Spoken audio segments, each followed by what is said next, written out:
Hello everyone, this is Persephone, and once in a while we have a hate comment that is not complete brain Ebola, so today we have to thank a hater for the topic of this video.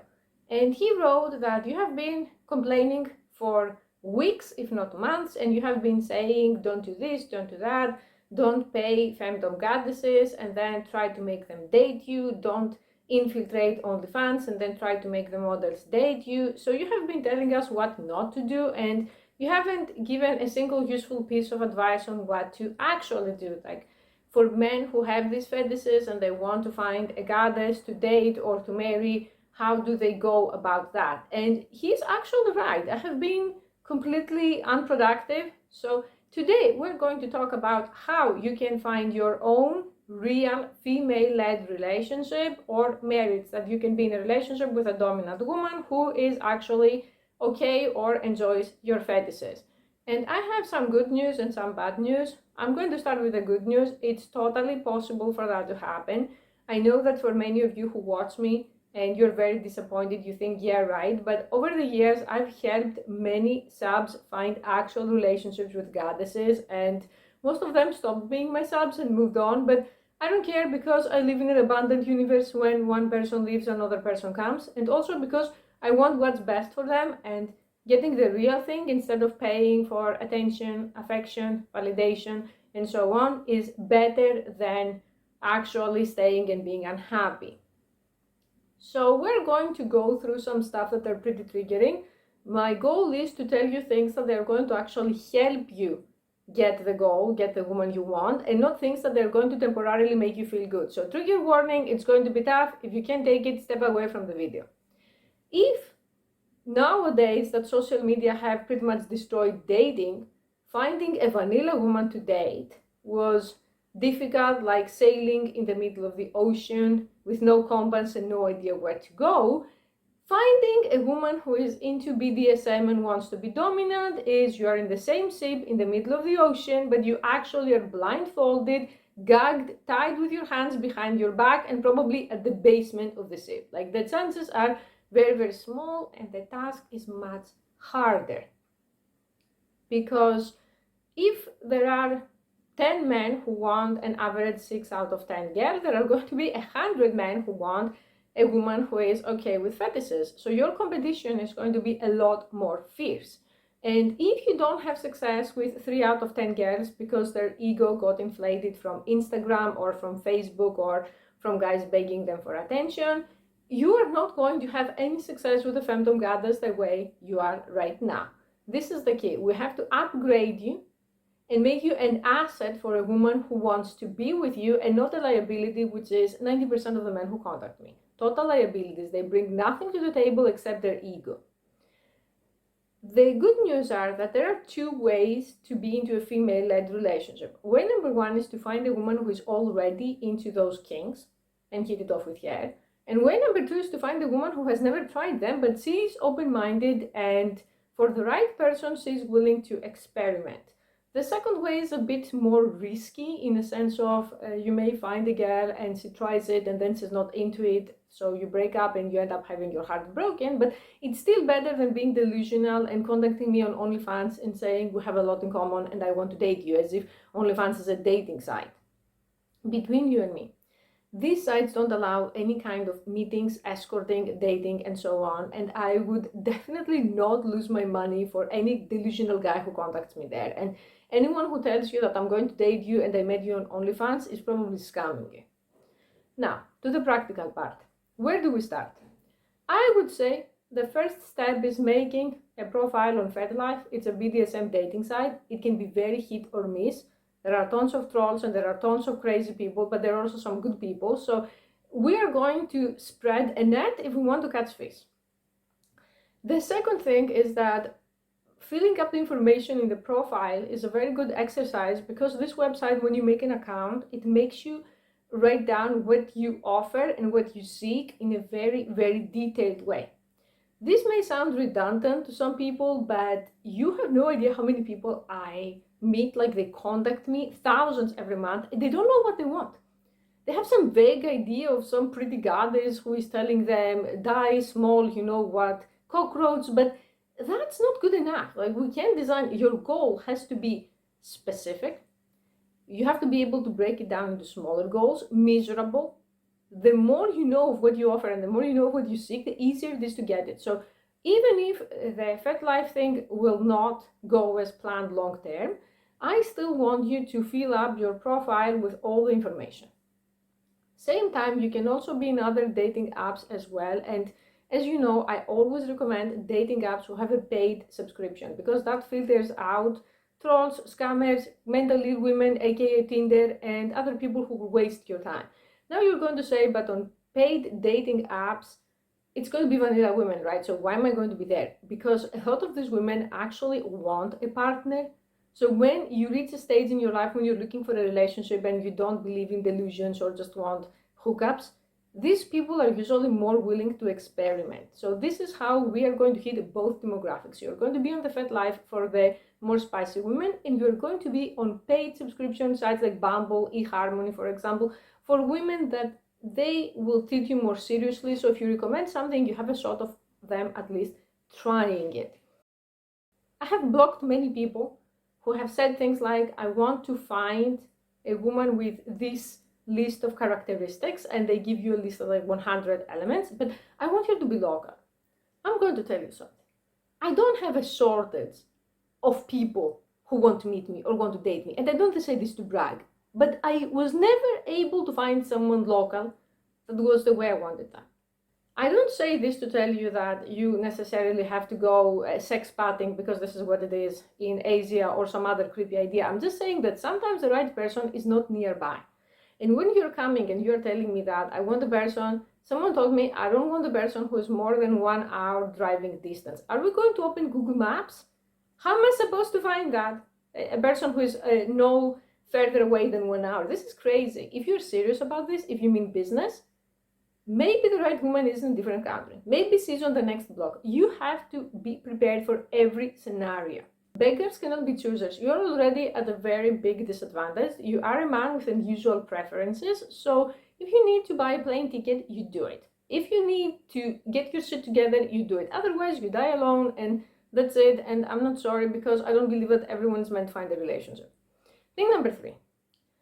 Let's say we have done all that. You have prepared yourself mentally that you are going to do and go as far as it takes to find what you want. And I'm going to ask the question that is very uncomfortable now. What makes you stand out from other suitors for the same woman? Because as someone who has been in femdom longer than I should have, let me tell you that I had so many different people to pick from if I wanted to date one of my subs, which I don't do, but it was like people from all races, all ages, all backgrounds, and so on. So every woman who is pretty and is on those websites and she is more kinky than the others will have hundreds of messages. You will have to get into a self-development mission and build yourself up before you even entertain the idea of success. I say that because there are so many things that people don't realize, and you know something, it's not your fault, especially Americans. I think American culture is giving an artificial disability to men by cultivating the belief that you exist and you are entitled to anything you want. Like, you could be 77-year-old at your mom's basement with a 1-inch penis, morbidly obese, and you never had a job in your life, and you're fantasizing about dating a Twitch streamer. That's simply not going to happen. In Eastern European culture, men have to possess specific qualities if they wanted to be married or if they wanted to have a relationship for thousands of years. So we have to go back to the basics and remember that. If you are out of shape and you like girls who are into shape, you have to get into shape first. Otherwise, it's not going to work out. The women are simply not going to be attracted to you, because I'm going to say something that people are going to be upset. I'm going to get the usual death and rape threat, but I don't care. I'm here to tell you the truth. When everyone is out of shape, people who are in shape stand out. And you want that. You want to stand out. I'm not saying that you necessarily need to get a six-pack, although if you can, that would be amazing and very useful. But to have a healthy weight for your height, your age, and your level of physical activity, that's a great point to start from. How do you dress? I see so many badly dressed people every day. When I used to do spicy sauce, I'm going to say it like that because YouTube, and people had the come to come feature where you open your camera and the other person opens their camera, and many of these people claim that they're terribly lonely in their relationship.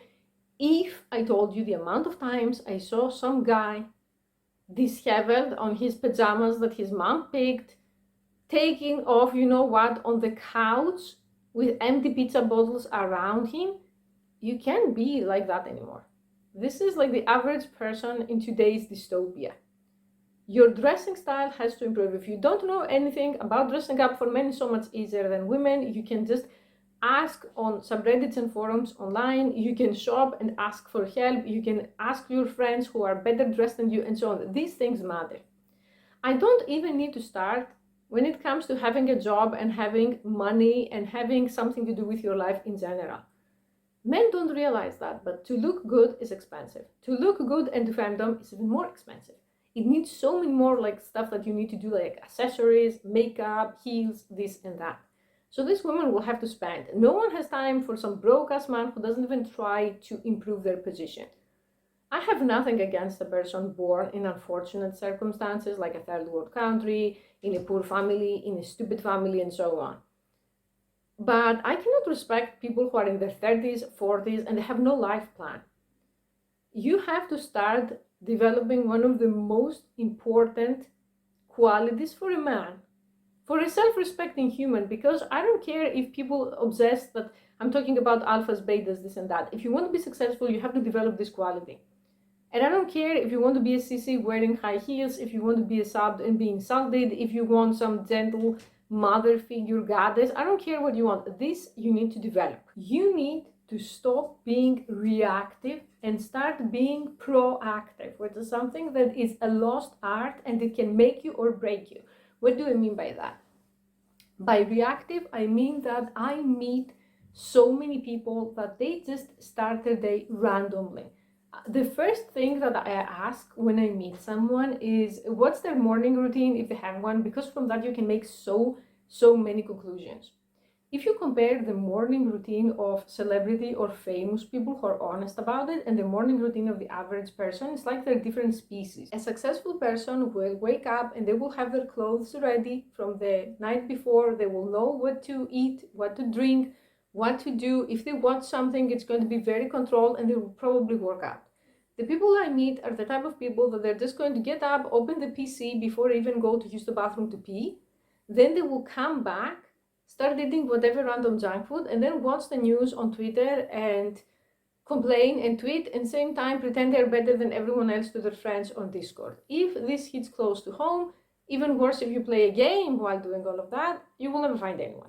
There is this idea that if you are submissive sexually or if you have fetishes, you can just exist and your mommy slash goddess slash, I don't know, mistress will take care of you. Personally, I have no time for people who are not assets. So being submissive or wanting to be a sissy or this and that does not mean that you cannot hold down a job, you're morbidly obese, you're entitled, and you have no life skills.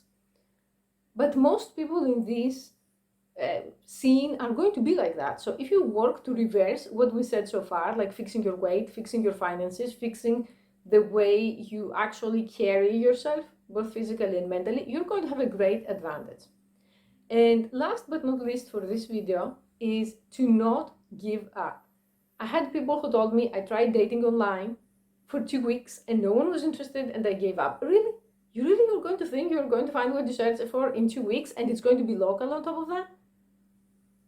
If you want to succeed, you need to have a mentality of I'm never going to fail because I'm never going to stop trying. I'm going to do whatever it takes. I'm going to try as many times as it takes until I get it right. These are the people who end up in the relationships that they want. The rest are just losers who are going to tweet about how society is collapsing and how all women are toxic. Society is not collapsing in my opinion. Society is becoming healthier if you ask me. And we live in one of the most abundant times in human society. If you watch me and you are a man, you should be grateful. It's the first time in human history that men unpopular in dating actually have a chance because thanks to the internet, thanks to the progression of technology, you can actually make money online. Even if you're a basement dweller, you can actually change the way how you look and you can get a plane ticket and go meet a woman anywhere in the world. 50 years ago, 100 years ago, you could have been sent to a war by the local feudal lord, and you would have just died an insect. Because it was much harder 100 years ago to get a wife if you were poor, or if you didn't have skills, or if you didn't have wealth. You would have just died alone. At least now you have a shot. It's time to start reframing it and get out of the suffering Olympics that I see mistress, I'm alone. And if you tell them I stopped being a mistress 3 months ago, oh my God. When did this happen? Why did this happen? Because I'm tired of the whining, of the laziness, and of the reactivity instead of being proactive. What do you think? The right woman is going to fall from the sky? Are we in some anime that the protagonist is transferred to a magical world and there's always this cute girl that is in love with him automatically, although in his world he was a loser? If you're a loser in this world, you're going to be a loser in any world. That's what I think. That's why people who go sexpatting from west to east, they're just losers in the east this time. So it's time to open your eyes. Let's summarize this video. And I don't want to make fandom videos anymore. I'm actually very annoyed that we even have to discuss this, but I have to be fair, and the hater was right. You're going to stop paying people to talk to you, hoping that they will end up dating you. You're going to start making accounts in decent websites and dating sites and put effort on them. You will get rid of the stupid beliefs that the right person is going to move in next door, like we're in some Korean drama, that it's cringe, that there's a prince moving next door, or there's an alien moving next door, or there's a celebrity moving next door, and he always falls in love with a random girl that she works at the combini, a convenience store, and she has nothing going about here, but he somehow falls in love. We're not in a Korean drama. You'll die alone if this continues.